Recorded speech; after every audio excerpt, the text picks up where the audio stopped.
Welcome to Feeling Beings Who Think. My name is Ariane Rice.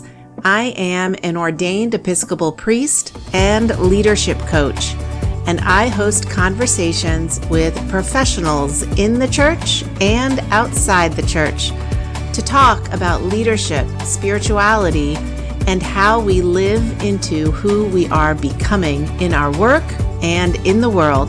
I am thrilled and delighted that you are here. So let's get started.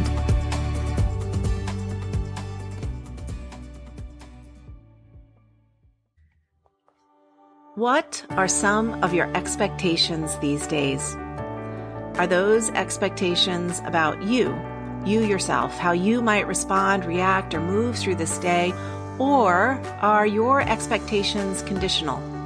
Are they dependent on the actions and reactions of other people and situations, all circumstances that are part of a future that is entirely outside of your control?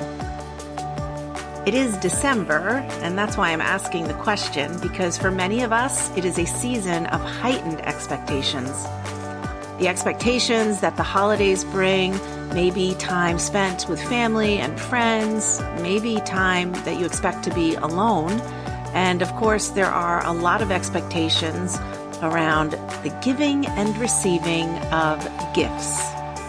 And if you happen to be an Episcopal priest like me, or connected with Christianity in some way, well, then maybe you are also attuned to Advent, a soon-to-be-completed liturgical season when the Church encourages our watchful expectation of the coming of the Christ child, Emmanuel, God with us. Well, today in my conversation with my friend and colleague, the Reverend Mark Collins, we're talking about expectations and the role that they play in our work and in our understanding of ourselves. Personally, I have found that examining my expectations, especially when I'm disappointed, is a fruitful path of self-inquiry. It's also an insightful line of exploration with my coaching clients, as is simply helping people notice more frequently the times that small resentments start to build because of unmet expectations.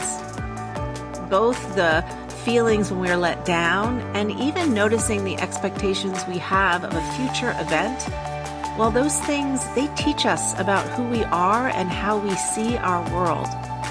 Because when we spend significant time imagining our future and making it so much more concrete in our minds than it is realistically achievable, well, my friends, we spend a lot of time in fantasy, in conjecture, and sometimes avoidance. Because projecting into the future is one way we don't have to pay attention to our present and what we actually have 100% control over, ourselves.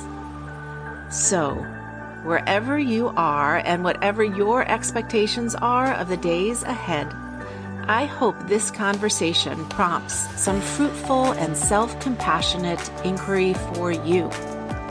Thanks as always for listening, for sharing, and of course, the two books we discuss, one by Richard Rohr and the other by Parker Palmer, can also be found and procured at the Feeling Beings Who Think bookshelf on bookshop.org.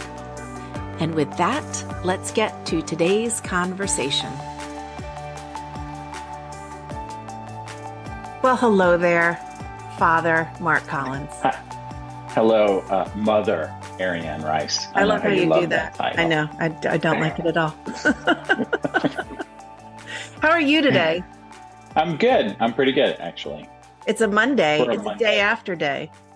And it is the countdown to Christmas, if ever there was one. So. Mm-hmm. Okay, well, I'm making an assumption that everybody knows who I'm talking to. So why don't you say a little bit about who you are, what you do, and I am curious if you might be able to share what you do in a way that does not assume the listener knows what a parish priest is. Okay. Well, I'm an Episcopal priest. I'm a parish priest. I have a priest in a little town called Glen Rock in northern New Jersey, about 20 miles from New York City. So New York City suburbs. I was your seminary classmate. That's a thing you should know about me. I've been in recovery for a number of years, so I think that's going to be the basis of our conversation today. That's important to know. I started seminary at 45. Before that, I was a fundraiser for nonprofits. Before that, I worked in restaurants in my misspent and rather extended youth. And I'm originally from the South, which, if you ask me a question about insurance and umbrella, people are going to pick up on, because I can't learn to say those words like a Yankee. So one of the questions you asked me is how to explain what a parish priest does for someone who's... Well, let me just say a little bit about what I think is of value with that question. Okay. Because I'm starting to realize I want to talk a little bit more around, not necessarily only in this conversation, but I'm just getting more aware of how important questions are and coming up with creative ways of inquiry that really speak to the essence of what I'm trying to get at. And the reason I'm asking what is a parish priest is because there's a huge amount of assumptions with that title as to what it does. B, I think a lot of people carry an outdated notion of what a parish priest is. And I also think a parish priest spends a lot of time doing things that are not in any way a part of the assumption that is made. Surely that's been my experience, because I did not have any idea really what the job would be before I started. Well, I think you're right. And I think I like to continually update that, my understanding of it, because I'm a different priest than I was 5 years ago. Right. I'm grateful to have those 5 years because, at the moments when I know that I'm the priest for the moment I'm in now, I can reflect back and go, oh, you wouldn't have been ready for this challenge 5 years ago. It always has the spirit getting you ready right when you need to be ready. But I'll start with one thing, because I was talking to my therapist about this, what I think people think of me. And I think people think that I wake up in the morning and the first thought I have is just an intense sureness that I am chosen by God to do my work. And God knows God is going to tell me everything I need to do. I have no doubts or worries or self-questioning at all. And that I just flow through my day in a perfect spiritually actualized state of being. And just all I do is walk around saying the right word to the right person at the right time and making the right choice for the right day. And that my day is just filled with those kinds of experiences. And I never doubt myself. I never doubt God. I never doubt what God would have me do in a moment. I'm just 100% sure of it all the time until I lay my head on the pillow at a reasonable hour at night and drift off to sleep with the angels humming in my ear. I think that's what people think. And none of that is true. Absolutely the opposite of that is true. I'm just one of those people that got the call, as we sometimes refer to it. The phone might have been ringing for a number of years before I picked it up, which is how I got to seminary at 45 and you got there at 35 and some got there at 25. And I just took the next right step and the next right step that some things kind of opened up. The path appeared before me right when I was ready to take a step. I mean, that's somewhat abstract, but probably the most accurate way of describing how I got here. Now that you're here, what are some of the ways in which you do what you do that were not a part of what you thought you would do? A large part of my time is spent in making sure Sunday worship happens, which I don't work just one day a week on Sundays. It takes quite a while to get all that stuff together. If I'm preaching, there's half a day minimum that goes into preaching a sermon. And there's arranging for all the little things, the checking the music and the scripture readings and make sure people are showing up to do their roles in ministry, which we have in our church. So all of that happens, making sure that somebody is making sure there's wine and communion wafers, all of that stuff. It's like being in the theater on a Saturday and having 2 shows and yet all the preparation that goes into that. There's a little bit of that.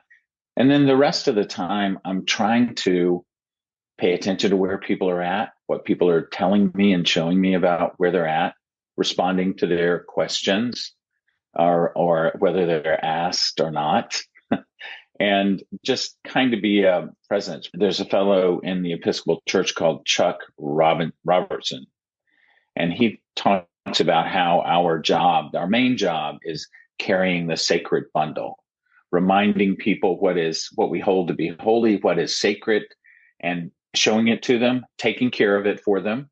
Like, it's nobody's job to preserve the gospel or make sure that it's part of our lives. I put it out there and make sure it's part of everybody's life, and then remind them of what we're supposed to be doing in light of that gospel. We'll fail a lot of the times, but we can try, and we can remember what it is when we make any sort of choice. Yes, I agree with all these things. And I am curious how you would fit modeling your faith as a part of your job.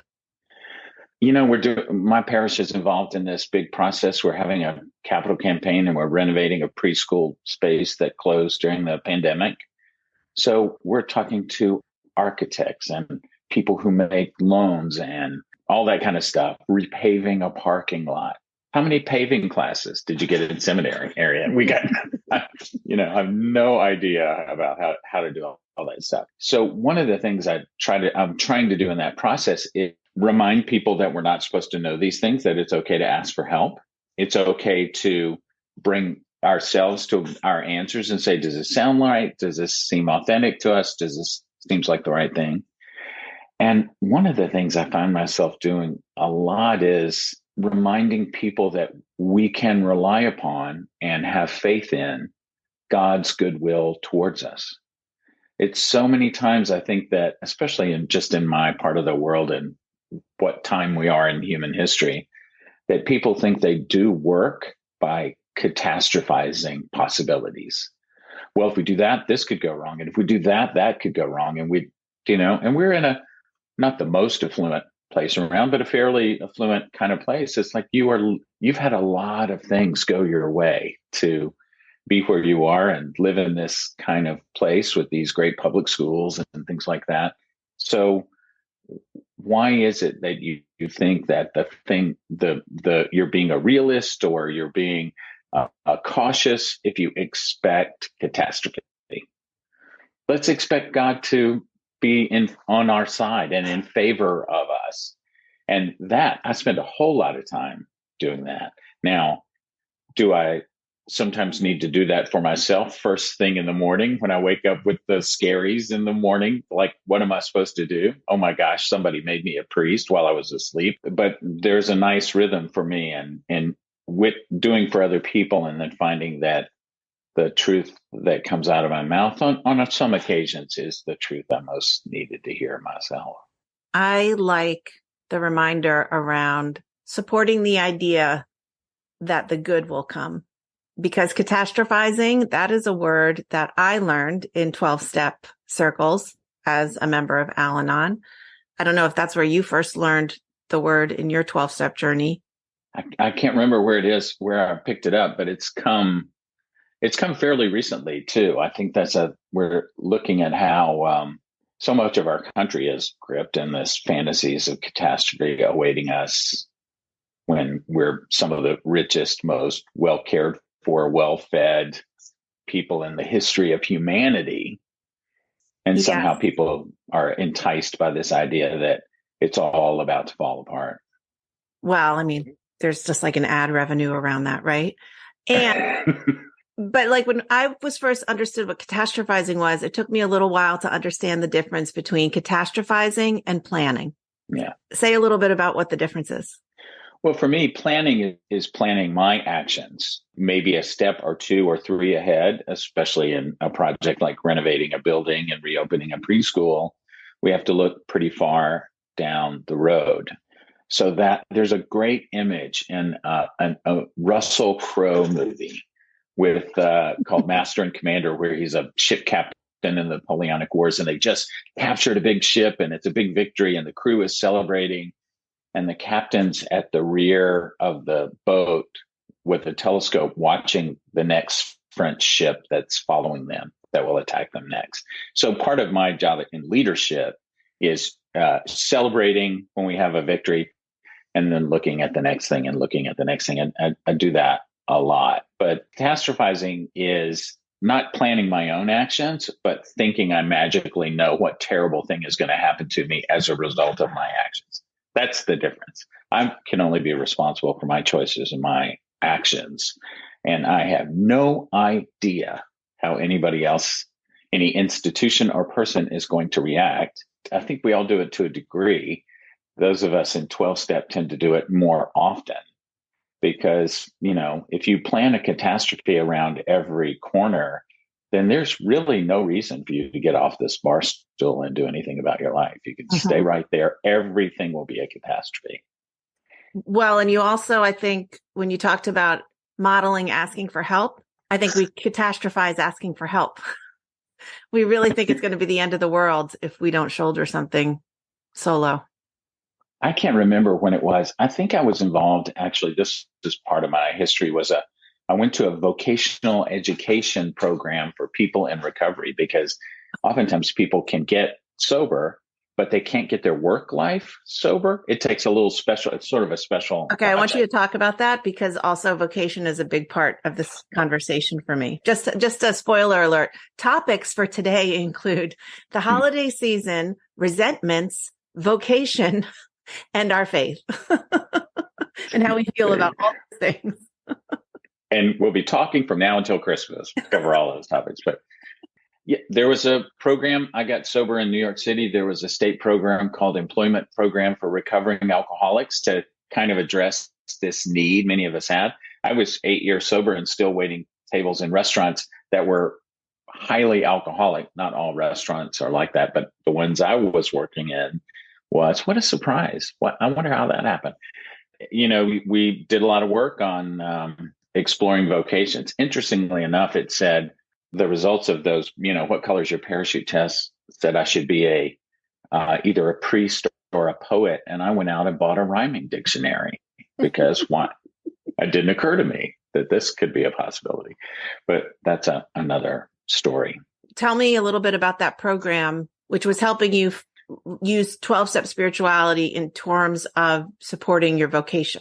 So the first thing we did was talk about our journey to sobriety, talk about our work experience. Sure enough, a lot of us have our resentments, which may be to institutions, might be to our parents, might be to the world that ask us to conform and, for instance, not start drinking at noon on your job. There are some jobs that really frown on that. And our resentments we build up because, they shouldn't pull me over for driving drunk. I know how to do this. All those resentments that get built up during active alcoholism and addiction, and how much of those are projected onto authority figures like bosses and managers and employers.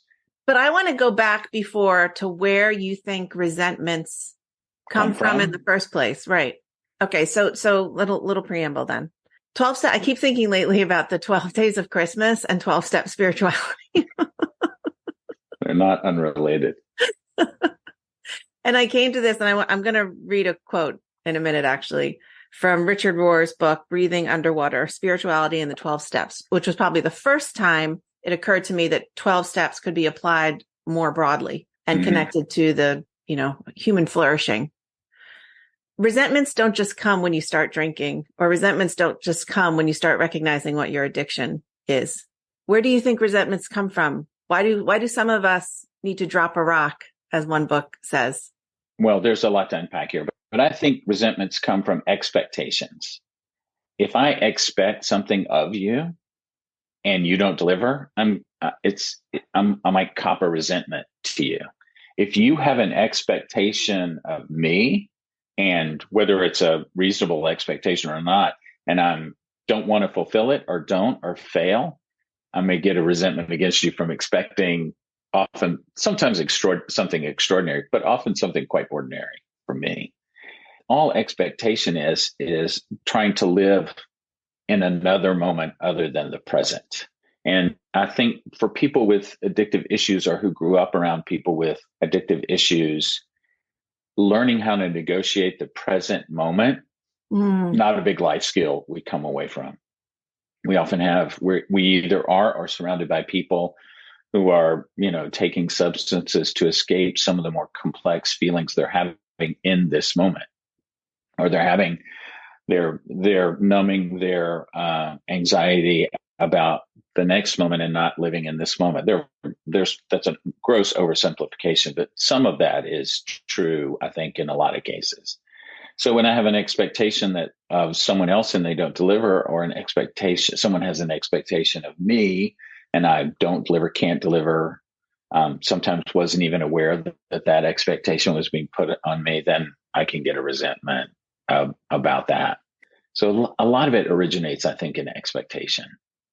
So I also think there's some connection between people who are called into ministry working through that.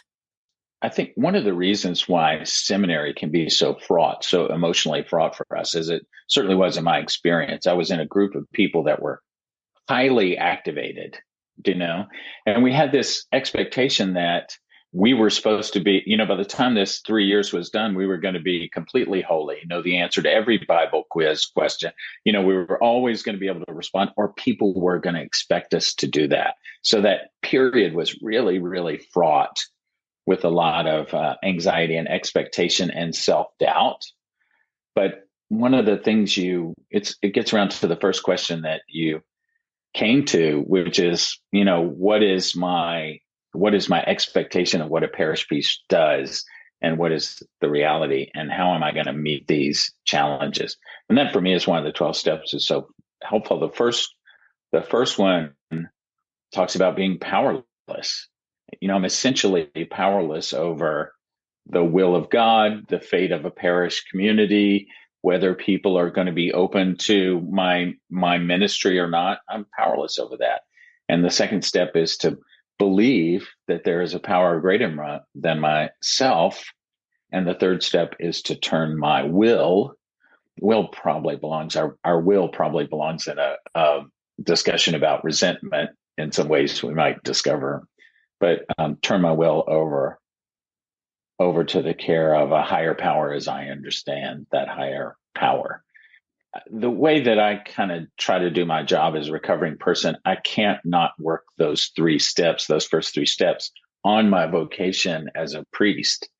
I'm kind of powerless over the outcome, So the pandemic certainly proved that. The number of people who did and did not return to church after the pandemic shows me that I'm powerless over some of those things.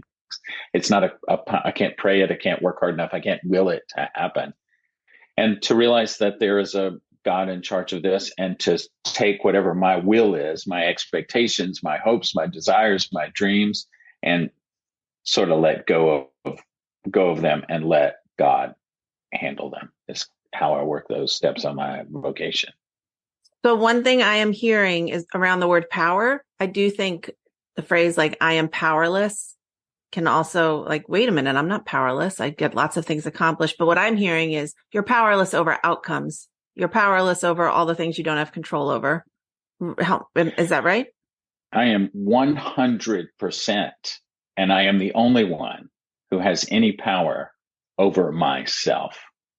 I am 100% responsible. And I say this a lot in sermons and sometimes, so I'm repeating myself.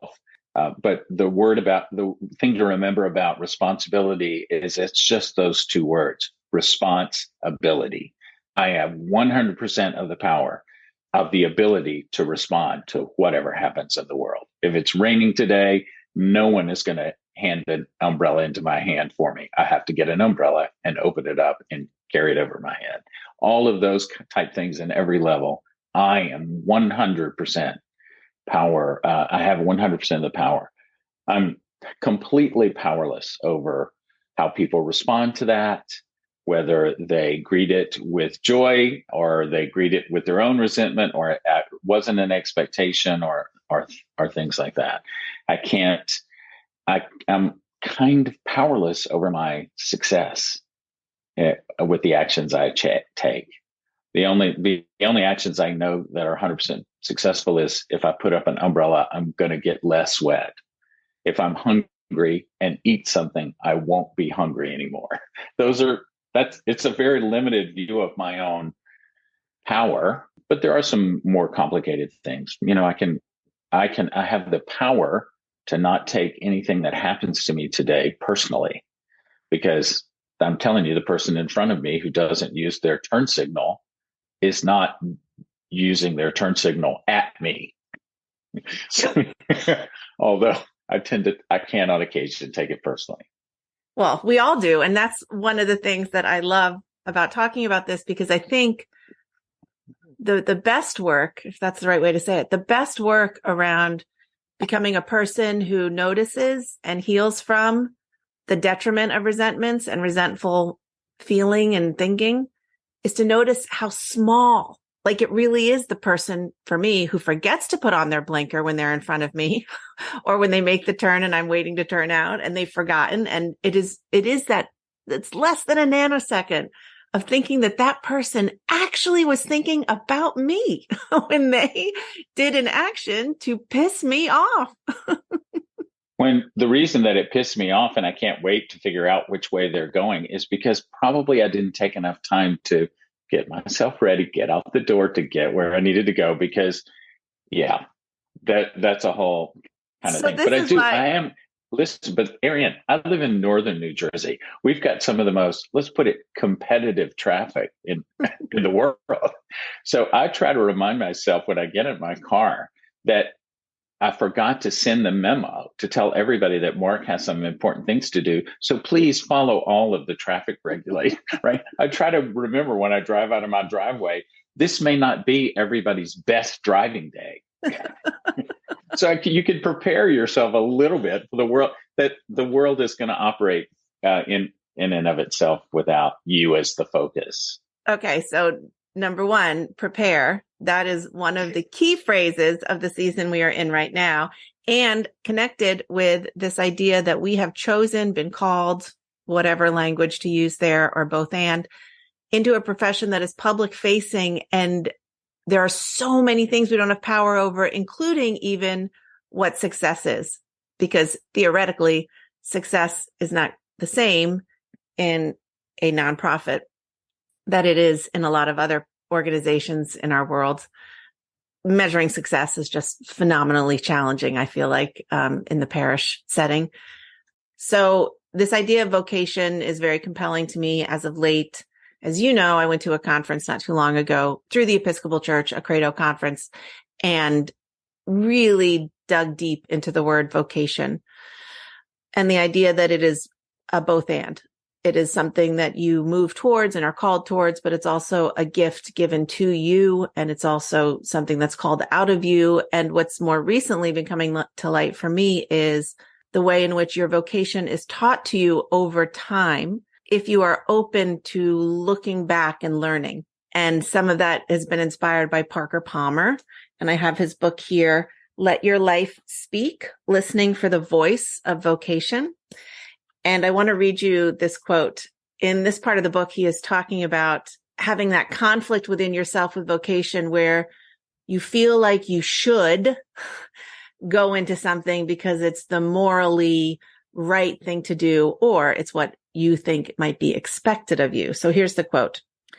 I think another clue to finding true self and vocation is we must withdraw the negative projections we make on people and situations, projections that serve mainly to mask our fears about ourselves and acknowledge and embrace our own liabilities and limits. Two stories that kind of dovetail with that. One is when I was a little boy, so probably 10, maybe 9, maybe 11, somewhere in that age. It was the civil rights movement in Memphis, Tennessee. And my parents, we were members of a Southern Baptist church. And integration was the idea of the moment, that things needed to be integrated and for some sort of racial justice to be achieved or approached. And it was an all-white Southern Baptist church in a majority Black city. And the music director, who is, I kid you not, was named Mr. Jolly, and we use the Baptist moniker Brother. So Brother Jolly. You can't make this stuff up, right? They invited a Black couple to come to church, and the Black couple came to church. And the next Sunday, Brother Jolly was no longer the choir director and music minister of that church. And I was a very young person, and probably still at that age where I expected the world to be fair and morally, that if your mother and father said something was right and something was wrong, I had a lot of expectations of the institution that of course this was church, so everybody was going to do the right thing. And I knew at that age that people, even though they were part of the institution, they might not reflect some of the best values of the institution. I was very aware of the fact that this was probably not the case in every Baptist church in the world, every church. I knew enough to know. So I had a real kind of early lesson in the fact that the institution and the people in it might be two different things. And there are ways in which they could fail and support, both help and support each other, and fail each other in some ways. So I didn't come at it with a big expectation that the institution was going to be all good all the time. Mm-hmm. And another thing, I was in the time when I just begun sort of discerning my vocation, I was on retreat, a 5-day silent individual retreat. But the first meal was a talking, sharing meal. And then these 12, however many people it was, went off and did their own thing for 5 more days. And one of the people was a seminarian from Boston. And they were talking about their CPE experience, which is the clinical pastoral education, the training we do usually in the summer in seminary, where we work in a hospital and learn about and both practice being a pastor to people when healthcare is an issue, which is a big part of our job. And this person had been in CPE at, I think, Mass General Hospital. And there was a nun who ran the place, and she went around the room and on the first day and asked everybody, tell me who you are and why you're here today. And of course, there were all the things we would have said, about, I want to serve the people and I want to help people. And I feel called by God, and all of those things that were true. They're not untrue. And then she ended the conversation by saying, well, I'd like to now tell you why you are here. And the reason you are here is because you are wounded in some way. And you will learn through this process, if you're open to it, how to help the wounded out of your own woundedness. Many people talk about the wounded healer and being wounded, but it's not the reason our ego tells us that we're following this vocation to the priesthood. But every day, part of my job is to remember my own woundedness and to serve people out of that woundedness, not out of my expectations of how successful our Christmas pageant is going to be, or any of how successful even I think my big preschool project is going to be, but to always remember my own woundedness. In our faith, we have a wounded Savior. There's a woundedness in the middle of it. And I don't know about your church, but Good Friday is one of my least well-attended services, because confronting the woundedness. But boy, do we have a big show on Easter Sunday when we're talking about the victory over the woundedness. Resentments also keep us from feeling our woundedness. That's right. It's somebody else's fault, or it's your fault for expecting me to fix you, whatever it was you expected of me. It takes us away from the fact that we're vulnerable, scared, wounded people in this moment and in every moment. But we're also gifted and valued, and sometimes quite good at doing what we do. One of the questions I've gotten better at asking myself more frequently, it'll never be frequently enough probably, is that when I notice a feeling of resentment, and I'm trying to sure, it shows up when you get angry at somebody for doing something that inconveniences you or something like that. But it also shows up when I want something to be a certain way and it's not. And first of all, it's not that way and it's supposed to be in my mind. So that makes me a little bit angry. And then secondarily, I wonder if the person is doing it just to make me angry. So then that's the second part of it. And then, so if I am at a good enough place that I can catch myself having these thoughts and feelings, to be able to say, what's going on right now, Ariane? What is it why are you making these assumptions? What is it that's happening around you in this moment 5 minutes ago that is causing you to have these assumptions? And I do think holidays, and I don't know about your church, but mine is certainly more crowded. Crowded is a sorry.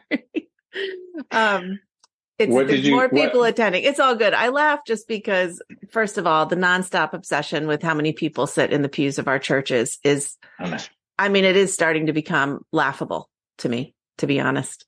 2,000 plus years, guys, 2,000 plus years. Is it going to all fall down on our watch? Right. Probably not. It's like the end of the world. People, it's like, oh no, this is the end of the world and Jesus is coming now. It's like, wow, a lot of people have said that. Every one of them was wrong. Every one of them. But also, our faith is not about crowds. You can't find a story in the Gospels where the crowds are really a good thing. Yeah, well, let me talk about that. Can we talk about this for a second? Because we can talk about anything we want on my podcast. There you go. One of the things I've been trying to work on, and I came across this was actually an interview that somebody was doing with a retired spy, which I love that already. And it was interesting because it was somebody in social media, and he said, "What is the one skill you gained in your spycraft days that you think would be useful for you, is useful to most people?" And he said, understanding the difference between perception and perspective. He said a spy walks into the room with a perception of what's going on, but then tries to get an idea of what everybody's perception is. And in so doing, gains a perspective from a bunch of different viewpoints. There are a lot of people who will walk into the church. There's this, you're supposed to be filling up this church perception that I think they have of me, or everybody. I try to remind people that I'm not the chief sales force of this experience, that they are. But also, I think one of the things they think is that, in our late stage capitalistic society, that if there aren't enough customers, the product will go away. So if they are alone, if they're not as crowded this Christmas, then they're a little afraid that they don't see themselves reflected. They don't see their way of life reflected. And that can be frightening in a lot of ways. In the ways we talk about LGBTQ visibility being so important to LGBTQ plus kids. If there's not visibility, if they don't see each other engaged, showing up in church, they're like, well, is it going to go away? And who's going to attend this? So that's my difference between perception. They're like, wow, where is everybody? Hi, it doesn't seem like many people are here. They'll come to me and say, and I'm like, I'm here. I don't know where they are. And I probably should have called all the people all the time and said, come to church. But that's not really what I can do or what I should do. But there's seeing it from their perspective. What are they anxious about? They might be projecting it onto me, or they might just be asking an innocent question. Well, and I think it's also 6 days of the week, it's negative. And then, an hour on one day of the week, it's the good news, the possibility, hope, faith. And I think that can be hard to hold on to. Yeah. I just taught a confirmation class on time. We talked about the church calendar and different seasons. This was right when we were moving into Advent. And I said, but you guys, all worship is time that we set aside to both make holy in some way. That's all we do. And the things we do are just some of them ancient, some of them modern things that we think will help us as a group experience the holy and experience the sacred. But that's all it is. And prayer is that too. So just going back to that Parker Palmer quote for a minute. Yeah. What, if any, were the fears and projections you had that you have learned? Let's see. We must withdraw the negative projections we make on people and situations, projections that serve mainly to mask our fears about ourselves. So maybe that's the better question. what are some of the fears about self that have been revealed to you in your vocational life? The way he puts it is really provocative. It's making me really think. I think one of the things I've learned, although I wouldn't have articulated it till you put that Parker Palmer quote to me, is I think I've kind of learned that if somebody asks me a question, it's not because they expect me to have an answer. Mm. They're sharing with me the thing that they're curious about or they're worried about. And I don't always have to answer. I don't always have to have an answer to the question. Most of the time, what they want, whether they articulate it or not, is for me to join them in the uncertainty so they're not alone in the uncertainty, and to remind them that God is present in the uncertainty. Because as you taught me, the opposite of faith is not doubt. The opposite of faith is certainty. We don't have to have faith when things are certain. I don't want to claim that I came up with that wisdom. Hot tip. We didn't write the Bible either. No, we not. All the stuff we have, we learned from somebody else, right? So something you just said, learning that you don't have to have the certainty, learning that you don't have to have the answer when people are asking a question. This is exactly why I feel more drawn towards creatively composing questions, because oftentimes when somebody asks the question, how can I respond with a question that helps us go deeper into the exploration? Right. Because most people, and this is certainly true of the sober journey, people aren't looking for your answer. They're trying to find their own. You can't talk somebody into being sober. They have to want to find that for themselves, for their own reasons, if they can articulate it even in something called that they would call a reason. So the answer is people are not looking for your answer, although sometimes they are, but mostly they're looking to help find their own answer. This is a classic thing that, sometimes in relationships, one partner will say, "Hey, what do you think about this?" And the other partner says, "Oh, here's what I would do." And then the first partner does something else. Mm-hmm. Part of asking people is not trying to find the right answer from them. It's part of our own discernment of trying to figure out what we want and need and think. Well, it also is doing that perspective taking. You're gathering. Yes. So I'm going to read another quote now.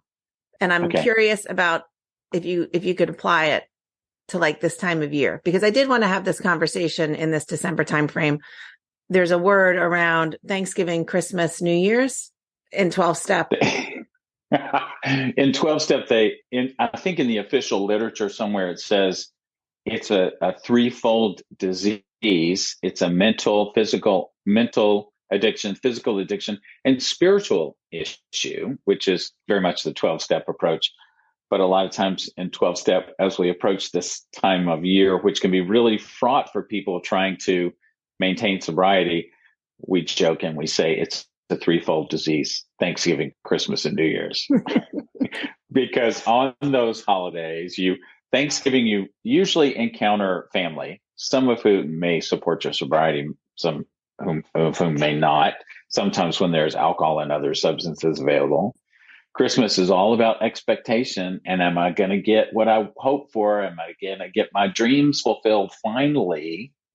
And New Year's is just about alcohol, as far as I can tell. I don't see very much out there in the culture that's not about alcohol on New Year's Eve. So this is one of the reasons why I'm so drawn towards 12 steps as a framework for life and living, and also in seeing the ways, like you said, like with New Year's, like the ways that the world influences me. Because when you were talking about the discomfort of living in the present moment, nobody needs me to say that that's how our world kind of socializes us anyway. The phones, the email, the news, everything is about future. So this is something that's from the book, Breathing Underwater, Spirituality in the 12 Steps by Richard Rohr. And he's giving some assumptions about addiction. I think he's basically setting the tone for why the framework applies beyond addiction. And he says, substance addictions like alcohol and drugs are merely the most visible form of addiction, but actually we are all addicted to our own habitual way of doing anything, our own defenses, and most especially our patterned way of thinking or how we process our reality. So I love that. Yeah, it's kind of great. And it's really too, I mean, you and I talked in a podcast about who was the original shame guy. Who was that guy we talked about, Ariane? Oh, Remember? Bradshaw. John Bradshaw. John Bradshaw. He was the first person I heard talk about an addiction to scrupulosity and an addiction to religion as a form of control, right? Yes. And that really opened my mind to that possibility. But we can become intensely addicted to this, to sameness, to regularity. And the fact of the matter is almost anything can happen today in our lives. And it doesn't mean, and whatever it is, probably doesn't mean we're a bad person or that we're being punished. None of it. I mean, and we kind of that's a deeper lesson about the pandemic we've just been through, but it's very hard to hang on to those lessons. Well, especially such a hard one. And the powerlessness around all of that. I think there is a little heightened of it in the December timeframe. Yes. There's so much more interaction. Are we going to be back? Is it going to be like it was before? Will it be right. like it was? And the answer to that question is always no. Nothing is going to ever be like it was before. And our fantasies, sometimes our biggest fantasies, our most delusional fantasies, are not about what we expect in the future, but what we think happened in the past. Because we're all programmed to not remember the worst parts of life. We never wear rose-colored glasses more often than when we look in the past. Right. And it's so true. Particularly, I'm so aware of this with my parishioners and myself as we age, because things are not getting worse. I am. I'm worse at reading things. I'm worse at adapting to technology. My knees are worse. The world is just fine. I'm not as agile in it as I used to be. And your friend Richard Ward talks about this in Falling Upwards as spirituality for the second half of life, when we stop having so many expectations of ourselves that we're supposed to be running things, or things are supposed to function in a way that best suits us. We become elders and let another generation make choices about how the present leads into the future. Because as I try to tell my baby boomers all the time, we had our turn and it's over now. Our turn is over. We had our turn and it's done. And it's now time for something else. You just reminded me of a little story that happened a few weeks ago. We've been doing this very small family service, very small, for the last year. And one of the newer families to have come, I think their daughter is maybe in second grade. And I was doing what falls under the heading announcements and going on and on about all of the things that we are doing as a community in this Advent season and the ways in which you can get involved, all of which are good things. And this little 7-year-old says, "Why does everything here have so much activity?" And I was like, oh my gosh, my jaw dropped. I was gobsmacked, as they say. And I looked at her and I was like, oh, you amazing creature. Where have you come from? And I am so fortunate you have walked into this building in this moment and said this, because that's a fear of mine that I'm constantly assessing in my life in the community of a parish. You know, we better be doing a million things all the time in every area to validate our existence. Jesus is coming. Look busy. That's right. and then, you know, I say these things and I don't want to poo-poo it. I don't want to make it negative, because it is good. There are good things. And we are a little addicted to activity. Yeah, everybody is much more comfortable being a human doing than being a human being. The hard work is being a human being, but we were created as human beings, not human doings. It's a little bit of a push-pull, but out of the mouths of babes, it's true. Come, why is it so active? Why can't we just be together in a moment? You know, and I have no idea what was fueling her question. I mean, I might have read way more into it, but it doesn't matter. You know, those prophetic utterances we encounter in life, Ariane, and they are you're the one who told me, you said, Mark, you and I have a vocation for joy. Just enjoy the people. Let's just enjoy the people and give them occasions to be joyful. And that was a big moment for me. It's okay for us to laugh and be joyful in the Lord. It's important for us to help others and to face the hard things to face together. But it is good to be joyful in the Lord together. Mm-hmm. And so we try to do that as much as I can. So I'm looking at the time and wondering, like, I don't want to say wrap this up in the season. Well, you were talking a lot about this time of year. And I think what's important for people, everybody, is to realize that Jesus is going to get born no matter what we do, mm-hmm. right? And there will be, it's probably not the big moments that are going to be so meaningful to us. It's the little moment like that child shared with you in worship. But if we put ourselves in the way of the holy and the lessons the holy is trying to teach us, that sometime around the darkest night, the longest night of the year, there's hope. And sometime there'll be if I put myself in the place of church or in the place of something spiritual like that, if I get out of the mall and go to church, I might find something like that. And if I don't get it, maybe it was my day to give it. Do you know? Yeah. Maybe my presence there is going to be that thing where I haven't been back to church since the pandemic. And it doesn't all have to be about church, but that's one of the things we're talking about. But if you haven't been back to church in the pandemic, trust me, if you show up on Christmas Eve, somebody will be glad you are there. Somebody you may never meet. And that may be the thing that you, quote unquote, get for Christmas this year, is an opportunity to be a presence that someone else values. And that can sometimes be enough. It certainly should be true for us as priests. You know, the most important thing is that we show up and say, heads up, everybody. Once again, all you need to do is rejoice. That's all that's asked of you. Just rejoice. I love all of that. And I love knowing how much value there is in making space for joy and allowing for it. Yep. Catastrophizing also keeps us from allowing for it. But I want to be a little voice of encouragement for people. And I'm also saying it because anything we teach or preach is something I'm saying for myself. Funny how that works out, isn't it? It is. It's so funny. You know, there really is power in the noticing of what's going on inside of us in ways that we really don't do it as often as we think we do until we start paying attention and maybe even finding a way to extricate it from our minds, like journaling or something like that, or a good, meaningful conversation. But I want to encourage people to notice, particularly if they go to church, all the little resentments, all the little things that pop into your head, you know, when you're sitting there watching the way somebody does something, when somebody says something to you, just to notice and to be like, wonder what that is. Wonder what else might be going on.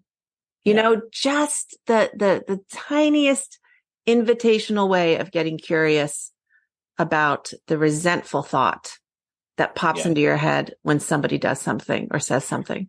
Yeah, there's the gifts we give at Christmas, and then there's the baggage we bring with us wherever we go. And including, especially often, to that once a year we go to church with the family or whatever it is. I think you're right about that. And to not be afraid of that, you know, to not be afraid of, it's a great time to unwrap the joy, unwrap all the joy you can get your hands on. But don't be afraid of unwrapping that package that's more negative, that's a little bit darker, and finding out what's in it that's really coming from something or someone else, and what's really there that's just your own that you brought to the party. Right.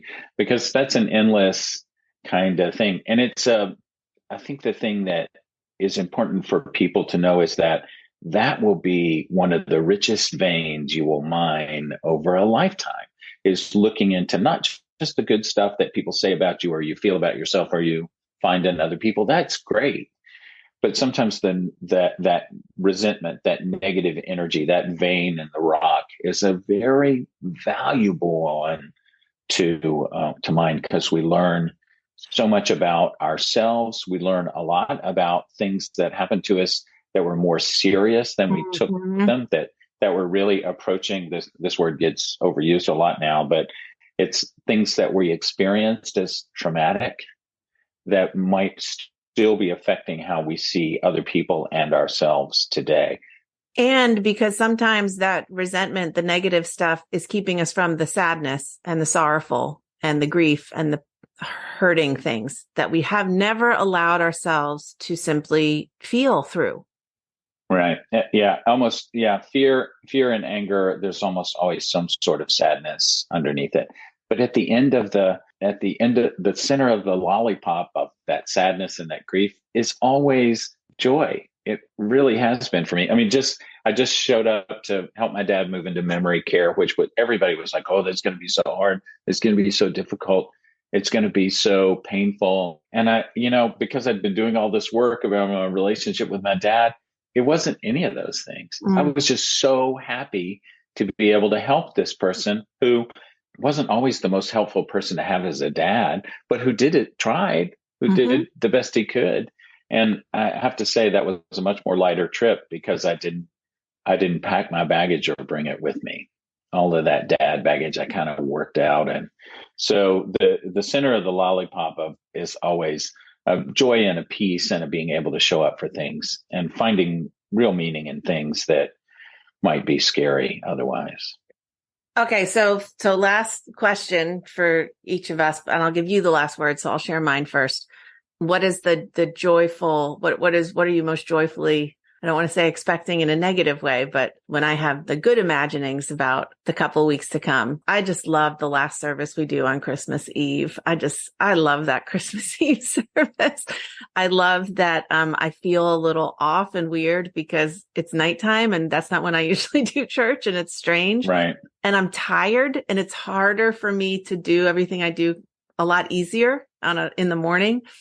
So I have to bring a special quality of attention to it. And I love seeing people I haven't seen for a year. And I love singing Silent Night and everybody holding candles. That will never, I don't think, grow old for me. I'll get teary-eyed, but I can't wait to see my daughter and Christmas morning. And those things are fun too. But in terms of my faith community, Christmas Eve is just one of my favorites. How about you? Yeah.